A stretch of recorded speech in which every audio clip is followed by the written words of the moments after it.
And we're live. We're going to give it a few minutes for everybody to make their way into today's webinar, but welcome. Hope you're having a great Thursday wherever you are in the world. So thanks for joining us for this conversation on the NIS2 Directive, and we will get started shortly.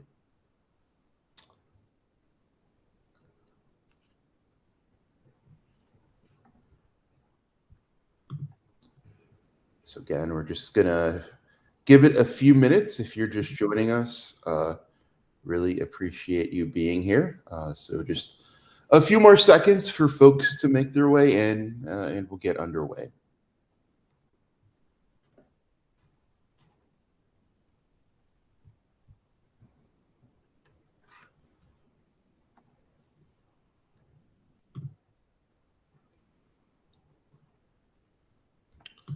Okay, well, I think we can go ahead and get started.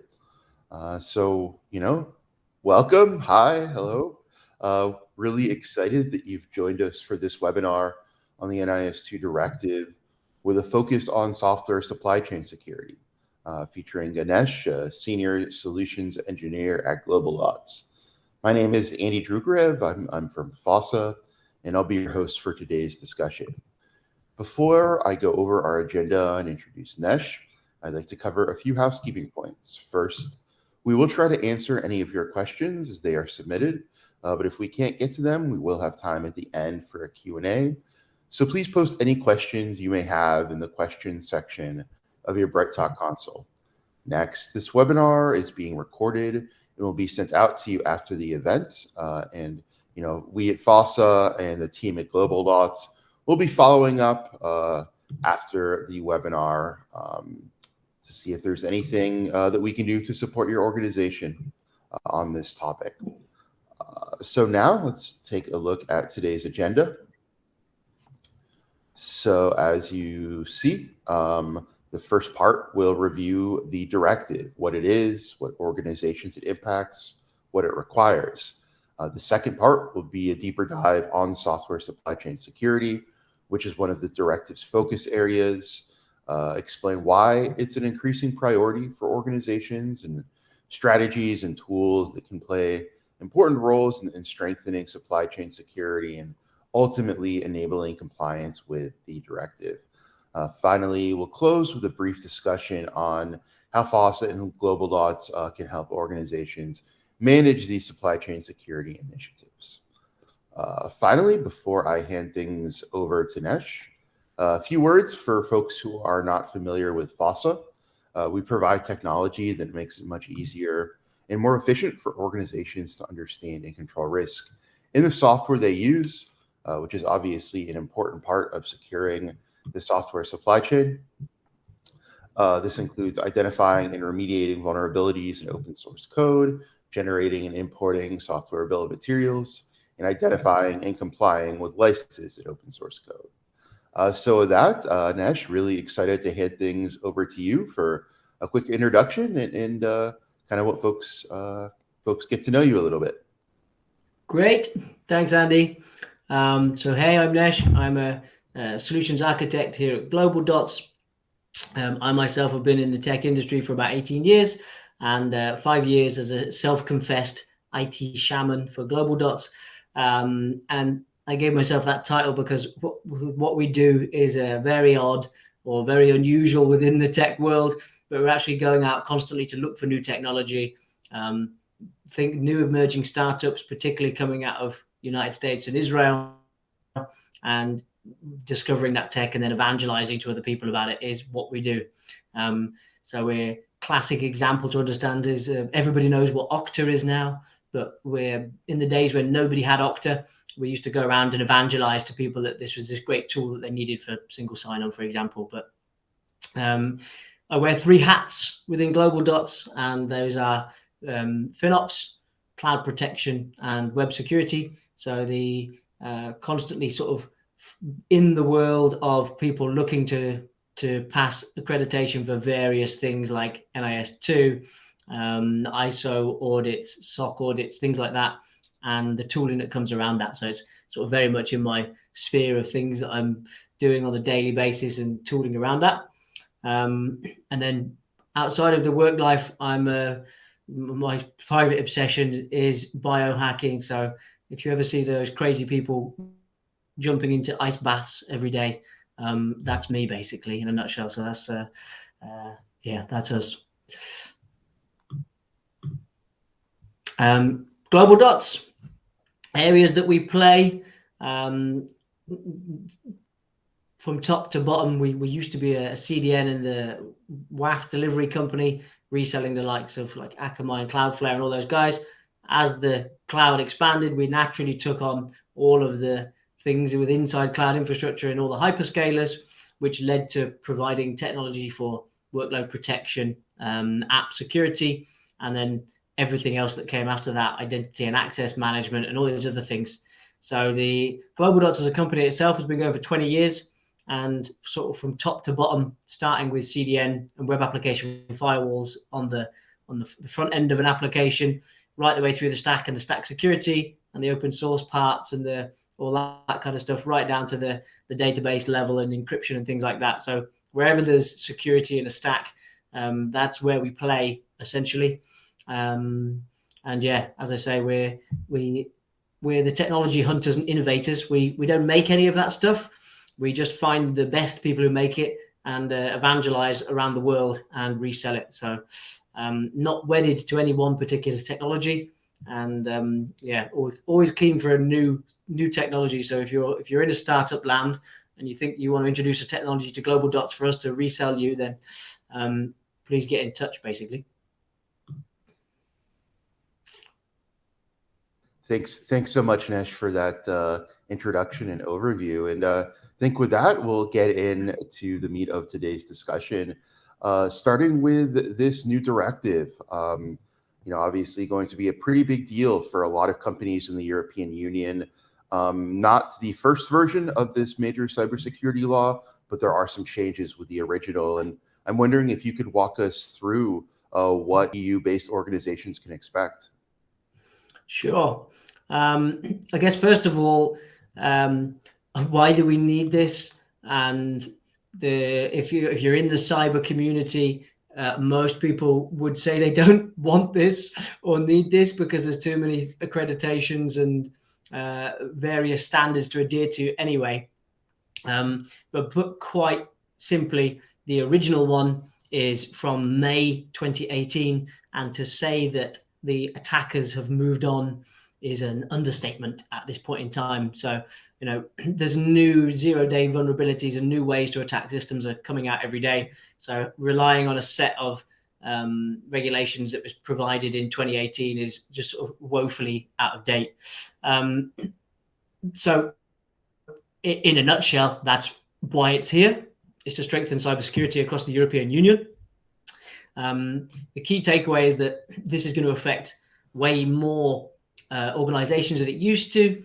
And the reason for that is that previously it was a responsibility on member states to decide which organizations were susceptible to NIS. So they would say, we think that our National Health Service or our Postal Service or whatever it is falls under that, or our banking thing falls under that. And certain organizations would obviously aim for that. If you're in banking, you would definitely aim to be NIS compliant, just to prove to other people that you have standards that are up to date. Different now, that it's essentially, if you have 50 people more or an annual turnover of 10 million, you're automatically in the scope for NIS2. So this is going to be a pretty big impact because loads of people are going to be scooped up that didn't used to be scooped up. And it's no longer we'll decide who's involved. It's you are now going to have to be audited or reach this audit level. It's going to take effect in October 2024, so there's some time to prepare for it. To be honest, my personal opinion is that even by that time, the attack vectors will have moved on, and it's probably aspects of this framework are going to be sort of less effective than they could be. Seems like the government is always the slowest to move on these things. But yeah, there's giving organizations a fair amount of time to adapt to it, because those who haven't been having to fit under this previously are going to be hit with a lot of changes they're not expecting. New fines, up to 10 million or 2% of your turnover. So the fines are a lot more hefty than they used to be. And the final one is that member states have significant enforcement powers, including the ability to conduct security audits and request documentation. And actually, if you look a bit further into that, you see that there's a line that says competent authorities will be able to apply a tough set of enforcement investigatory powers, including the ability to carry out raids, security audits, and request data and documents. So I very much expect that 99.99% of people this doesn't apply to, but you're likely to have one or two examples in the news, I'm sure, where they flex that muscle to scare a couple of the high rollers out there. And I would probably think they're going to be people who try and not have borders with inside the EU and operate services inside the EU. So cryptocurrency type people and the like will probably find themselves getting hit by this heavy-handed EU part of it.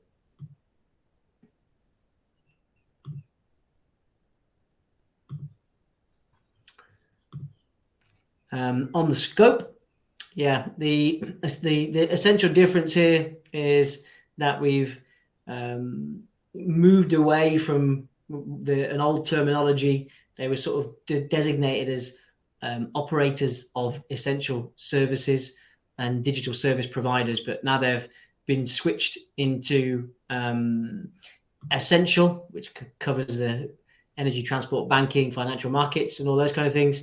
And then important, like postal and courier services, waste management, and things like that. This is quite interesting, because these are some guys who definitely weren't within the scope previously. Postal services, particularly, and lots of manufacturing.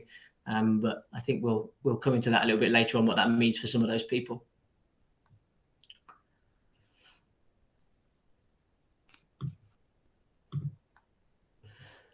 So the entities, the more entities that are covered. So, and it's quite simple why we're seeing this. So the chemical manufacturing and production and the food processing are particularly new ones that weren't in there before. So if you're in that world, you're going to suddenly find that you have to adhere to all this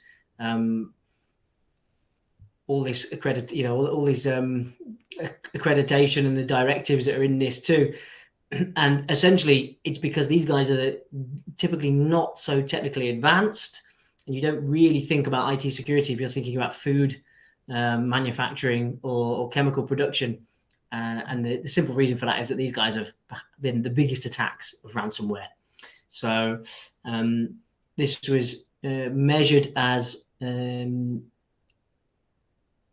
the manufacturing industry. It went from 211 reported, by the way, not officially. It's probably the official numbers a lot higher than that, but 211 reported in 2021 to 437 in 2022. So it's exponential, the ransomware attacks happening.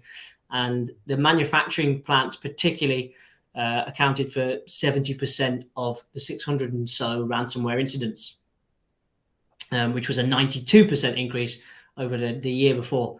So they're massively getting hit. So it's a need that they have some help or guidance on what they need to do to get up to scratch. Then we've seen it. The other things that are there, some of these people that won't be so surprising. Electric communications, who are typically IT security anyway. Digital services, these guys know. Waste management is a very funny one, but you're just seeing the numbers of places where ransomware can cripple an economy. Postal services, quite interesting. UK in particular. Our Royal Mail, which is the national mail service, got held with ransomware. Refused to give the files over, without paying an enormous fee. Actually, they never paid the fee because the Royal Mail actually doesn't have any money. It's owned by another group who has lots of money, and the hackers assumed that it meant that the Royal Mail had a lot of money. And they just said, we can't afford to pay it, and they never did. But it was a huge disruption to the post service in the UK. And Same with public administration. And again, I'm out of the UK, so my examples are UK, but there's a London-based council called Hackney Council, and they had a ransomware attack whereby they lost a whole bunch of files and had to revert some backups. And 2 years later, there's a report on that where they're still haven't caught up from the backlog, and that includes lots of things like crucial housing benefit services, and all the kinds of things you would expect to be run from a local council. And what's interesting here is that the local councils, they're linked to obviously a government level, but they actually have to swim on their own. So each individual council has to swim for itself in the same way that, I don't know, maybe individual states in the United States have their own set of governing rules and principles. So you're suddenly going to find that there's a lot of individual councils, and some councils are very small, especially in the UK, suddenly going to find themselves hit with this massive framework. So lots of change for people out there. And yeah, I think we already mentioned about the size of the organization and the fines. Yeah, thanks for that awesome overview, Ganesh. I think really helpful to understand obviously who's in scope, but some of the context here and why the second version of this is being released now, and why it's necessary.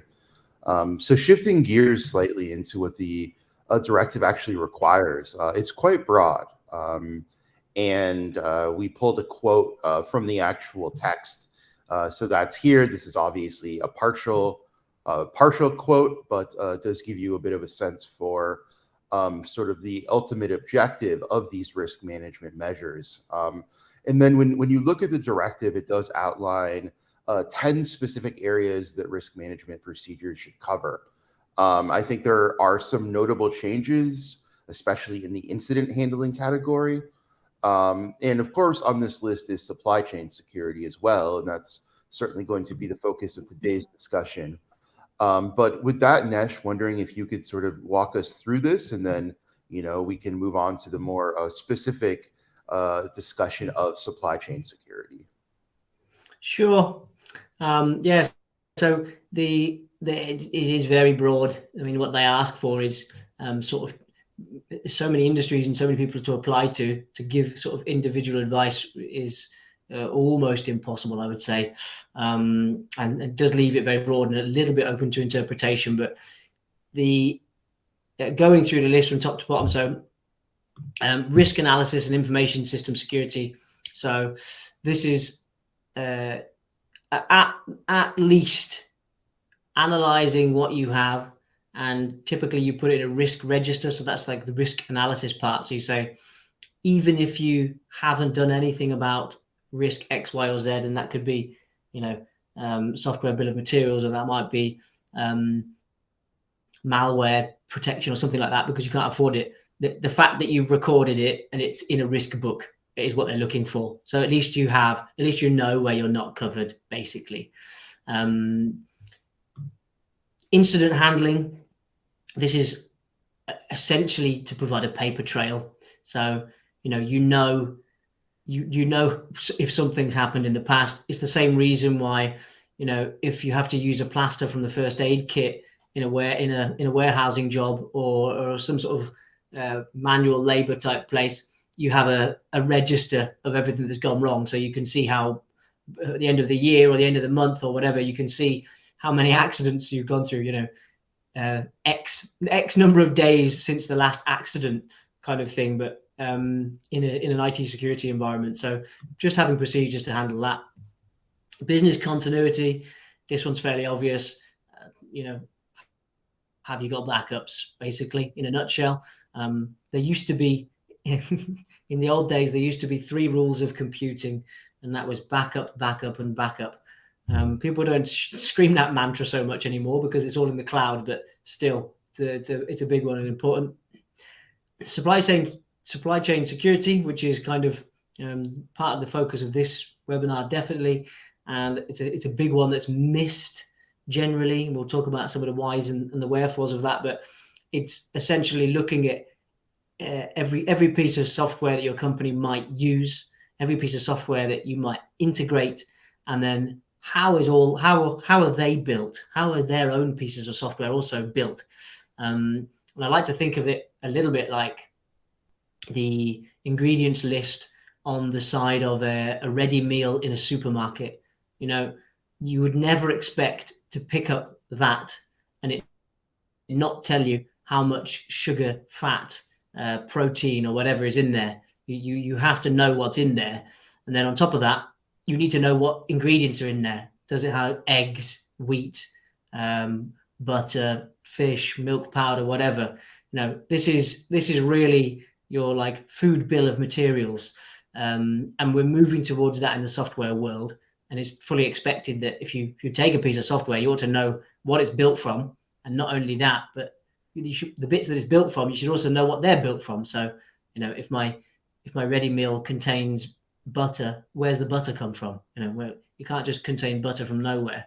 And what's happened with that butter? Is that butter organic? Did the cows feed on grass? This kind of thing, which would be important in a food aspect. We're not there yet with software, but we're heading there.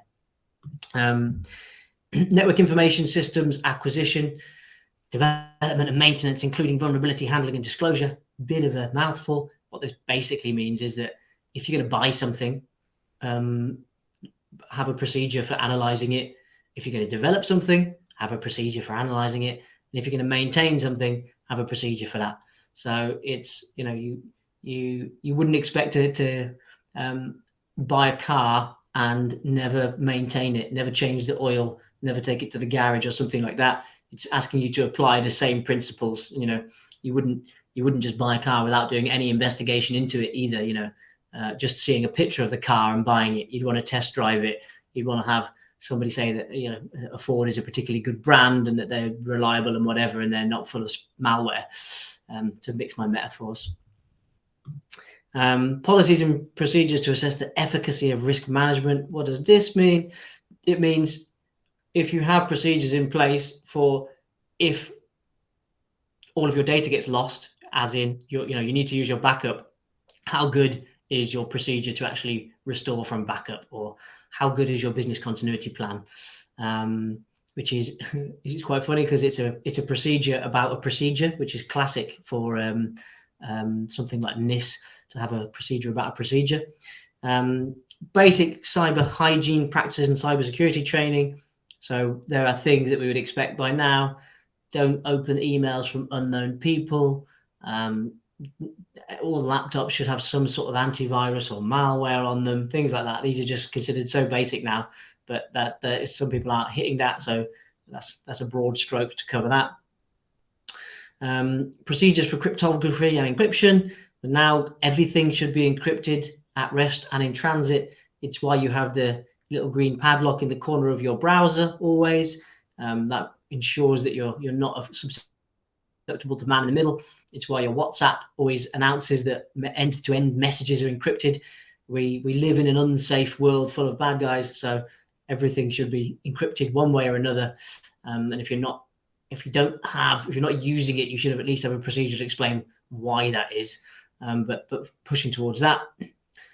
Human resources, security and access control. So this is what about your users? How much access have they got? A typical thing is that usually when people leave a company, their user access is left there, and 6 months after someone's left a company, they can still sign in.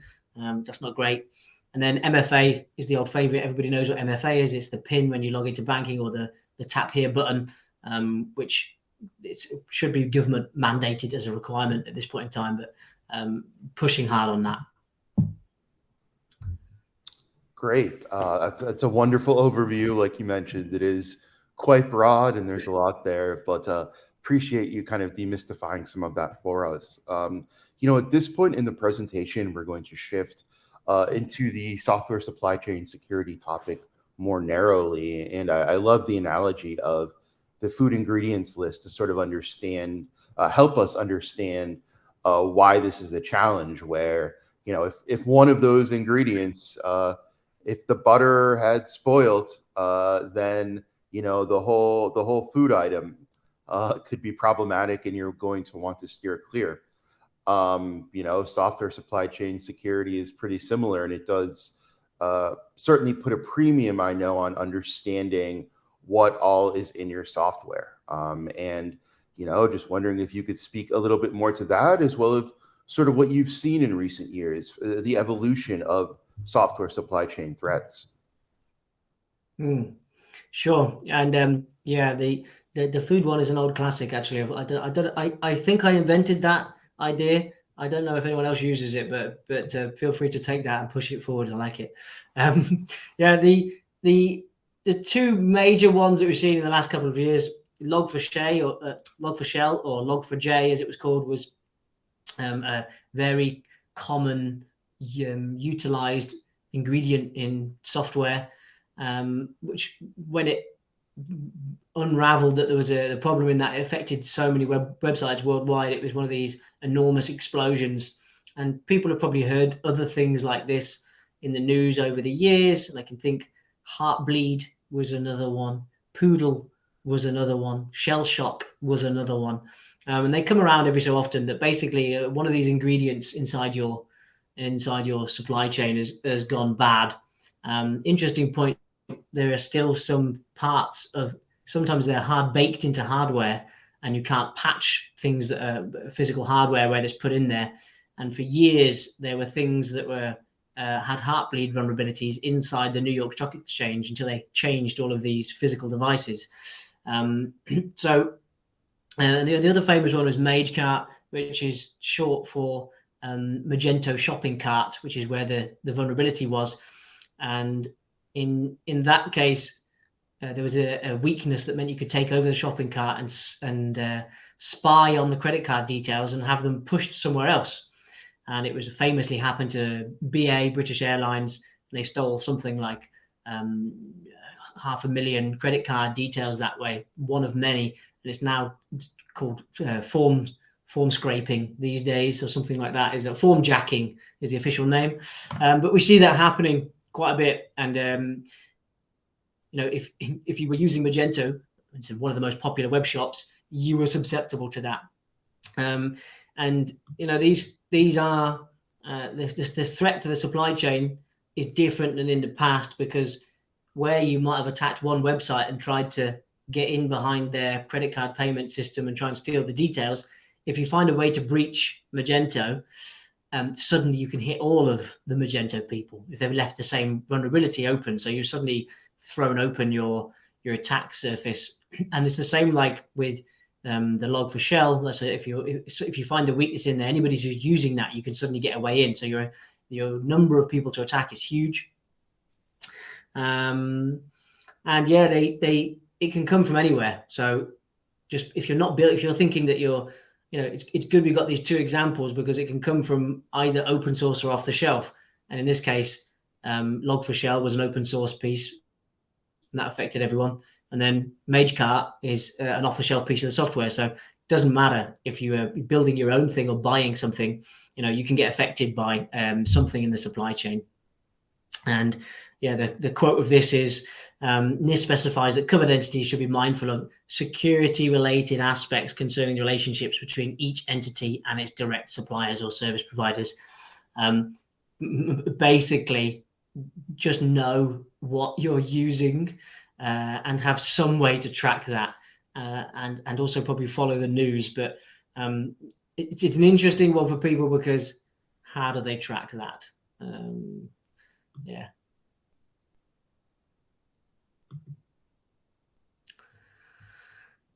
So yeah, looking at the strategies, and we'll walk through what some of these bullet points mean. So applying principles of least privilege. So this is a very common thing now across IT security. If there's a way to give access to a system, don't just give everybody God mode. Always give least privilege. And I'd go one step further that's not there, is actually looking towards zero trust. So actually authenticating somebody for every movement they make inside there. Requiring of multi-factor authentication. This we know, everybody's familiar with multi-factor authentication by this point. It's it's the additional pin or sent to your phone as a push notification or something like that. Using lock files, so yeah, locking down access to certain files within organizations. So very specific access. Reproducible builds. This is if you're taking software from people, you want to have infrastructure as code where you can actually build out the same piece of software immediately again somewhere else. Very easy in the cloud. It's expected that you build something out with Terraform or CloudFormation or some other language like that. What you don't want is, and this is common, I know, inside manufacturing organizations, a very bespoke piece of software that you've set up to run on a very specific machine, and it took somebody, a week or 2 weeks of tinkering with the settings to get it to work, and it's like a Rube Goldberg machine. And if that machine dies, then it's going to take you a couple of weeks to bring it back online. So that's what reproducible builds means. Not having these sort of Rube Goldberg machines in the organization. Vendoring dependencies in your source control. So knowing, this is going back to the butter analogy, who's the vendor of the butter in my source control, who's bringing that into me.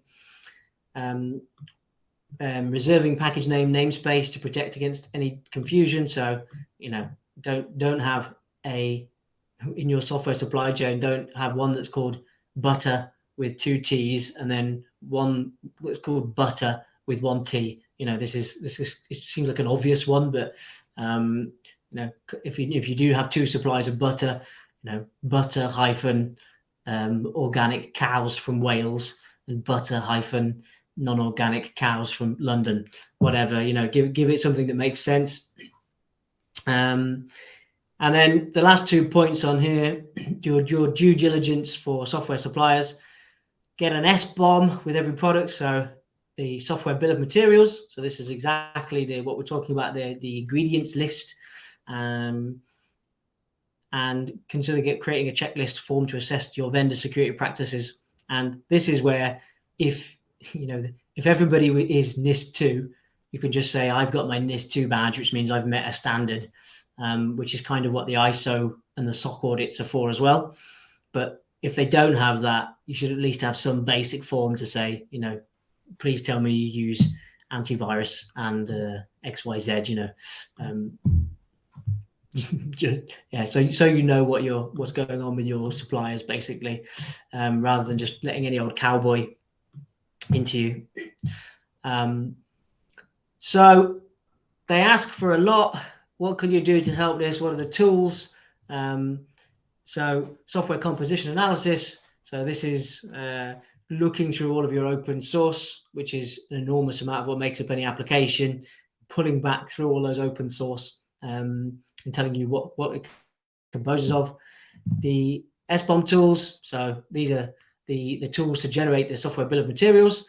So again, this is the part where you want to showcase to somebody else what your label, if you like, where you say this is what's built inside my software.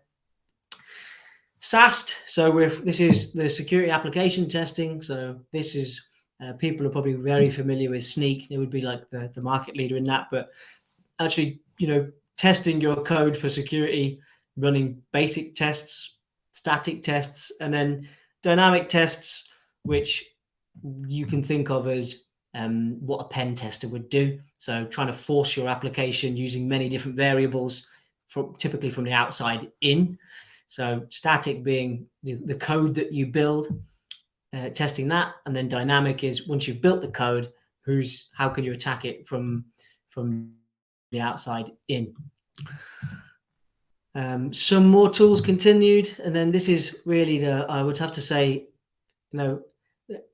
lots of noise basically up into this, but the tools bit is where people's ears should be really listening in, because it's the most important bit here. These are some things that are just going to be super duper helpful for passing this. Having these tools to scan open source, scan your code for vulnerabilities before it comes out. Compliance automation, if you didn't know, there's already a number of tools out on the market where you can automatically collect documents into a platform that will help you to pass those frameworks, rather than just collecting it in a Google Drive or some other box drive. It's a very specific way to pass each and every part of the framework and provide the document that you need to provide. It takes the pain out of it if you need to do that. CWPPs and CNAPs, so these kind of come together, but these are ways to ensure that your cloud state is protected. Classic ones with cloud workload protection we see in the news all the time. S3 buckets open to the world with 1 million credit card details in that get exposed, things like that. And then CNAPs is the Gartner, the next evolution of that, where we're not only looking at the cloud workload, but also looking at everything that happens inside a framework of Kubernetes and DNS requests. Really, really good for catching ransomware because it has file integrity management. So if a file suddenly looks a lot different than it did today than yesterday, and lots of files are changing like that, catching that strange DNS requests to bad locations, known bad locations, and things like that. So those two super important if you have a large cloud estate. SASE or SSE, this is a secure access service edge. Again, lots of players in this market. People are probably familiar with Zscaler, Netscope, Cloudflare, things like that. And this is talking about the least privilege model that we were on about before. So this is zero trust network access, helping to stop with data loss prevention, and providing client access via a broker. So, and then the last 2 points, which are more sort of around operationally, how with the people side of it, if you like, SOC as a service, which we see as a new thing. So if you don't know what you're doing with security and you're suddenly being hit with this, go and outsource it. So Microsoft 365 looks like Microsoft 365 anywhere. Same with Google Workspace, same with Box, same with AWS, Azure, GCP, blah, blah, blah, blah, blah. If they all look the same, then security problems with them also all look the same, which means that you can hand it over to somebody else. Just focus on the bits that are unique to you. So if you're a software maker making some sort of plugin for websites, focus on whether you're making that securely. Don't worry about your Google Workspace. Just outsource that to somebody else. Plenty of vendors in that market space. But huge ones that spring to mind that people probably know about would be like Arctic Wolf, for example. And then endpoint protection. Shouldn't really have to say this to people, but it's really get endpoint protection. This is just, it's beyond imagination that you wouldn't have something in there. Many ways to do that. CrowdStrike being the most well-known in the industry. Not saying I recommend that, it's very expensive, but that's what we're talking about when we're talking about endpoint protection. Yeah, thanks so much, Ganesh, for that overview.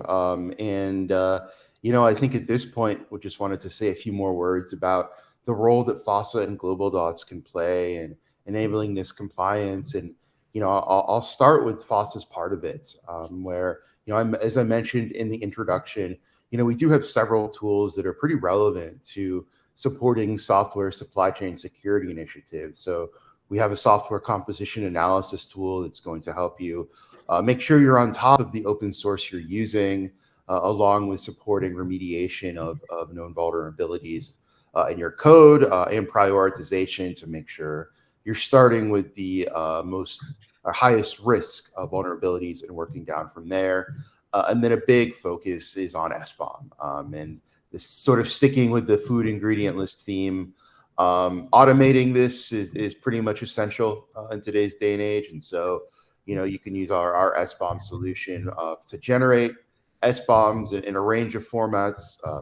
SPDX and CycloneDX are two of the bigger ones that are, human and machine readable, that really allow you to do some of the automated analysis that can be really helpful. You can also import third-party SBOMs and then analyze those. And so that's going to get more into, if you're acquiring a piece of software from a supplier and they provide that SBOM, you're then able to analyze it. So those are some of the key capabilities that we offer. And then Nesh, just if you could maybe say a few more words about GlobalDots and some of the ways that y'all help facilitate NIS compliance. Sure. We're, as I say, we work with a lot of these cloud workload protection platforms, which fall under the Gartner hype of CNAPP, SIEMs, CWPPs, SSEs, and all these other things. A lot of these will automate compliance out of the box. So you don't have to, you can see how your infrastructure compares to the NIS2 framework in a click of a finger. And we work with a lot of those tools. So we're vendor agnostic. We'll find if you don't have much money, we'll find you the cheap one. If you want to buy the Rolls Royce, we know how to operate the Rolls Royce.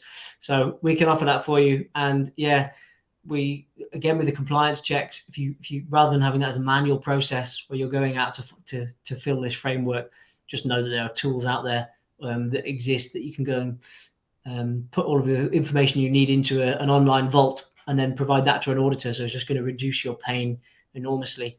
And the final point is we've been doing it for 20 years. So we're still in business, so we must be okay at it. So come talk to us. Excellent. So that's going to wrap up the meat of our presentation, but did want to take a minute for a Q&A section. And we do have a few questions. The first is regarding, NIS2 supply chain security.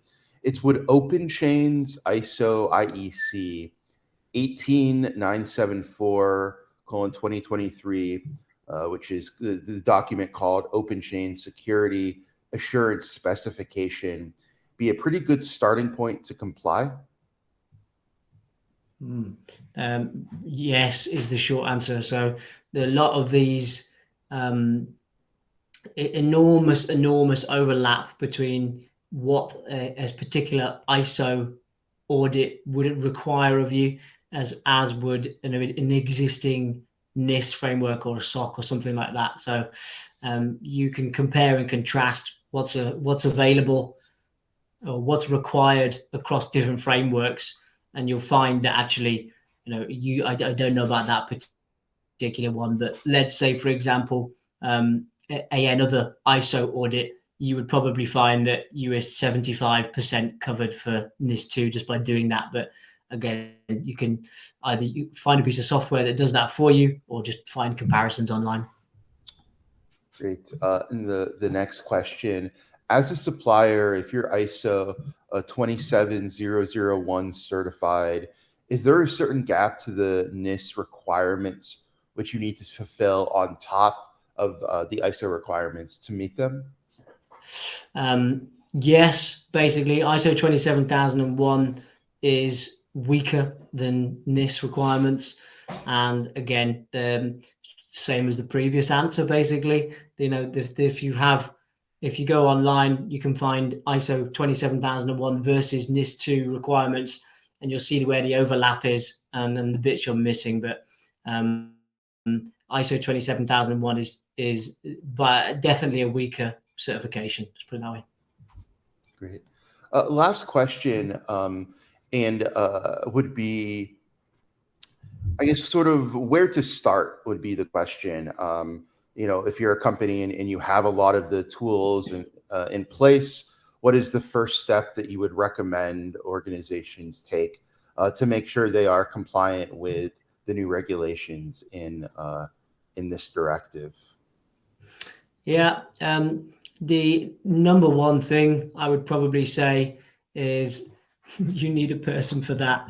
So first of all, make sure you've put a person on that and you're not just leaving it hoping that different people are going to pick that up. You need a dedicated person. And then on top of that, your number one first thing is not actually going out and using any of these tools. You just need to find out what's in the wild. So go and find out every piece of software that you're using out there.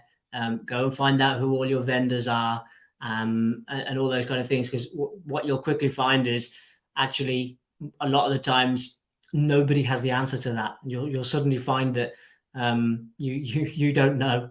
You just don't know how many people and how many different vendors your company is actually using. So the first piece is an investigatory piece. And then once you found out where all your different bits and pieces are, then you can look at tooling afterwards. Great. So that is all the questions and all the time we have for today. But once again, to everyone who took time out of their day to attend this webinar, we really appreciate it. We will be following up with this contact information after the webinar, but please do feel free to get in touch with either our team at FOSSA or the team at GlobalDots. Additionally, if anybody on this webinar will be at AWS Summit in Berlin next week, both FOSSA and GlobalDots will be at that event, and we'd love to meet you there. So again, we will be sending out a bit more information about an after party type event that you're more than welcome to come to. But come up to us, say hi. We'd love to chat. And once again, thanks so much for taking the time. Hope you found this presentation useful. Nesh, any final words? No, that's great. If you are at AWS Berlin, come find us. Come and have a drink afterwards. It'd be nice to meet you. Absolutely. So with that, we'll close the webinar and hope you have a great rest of your day.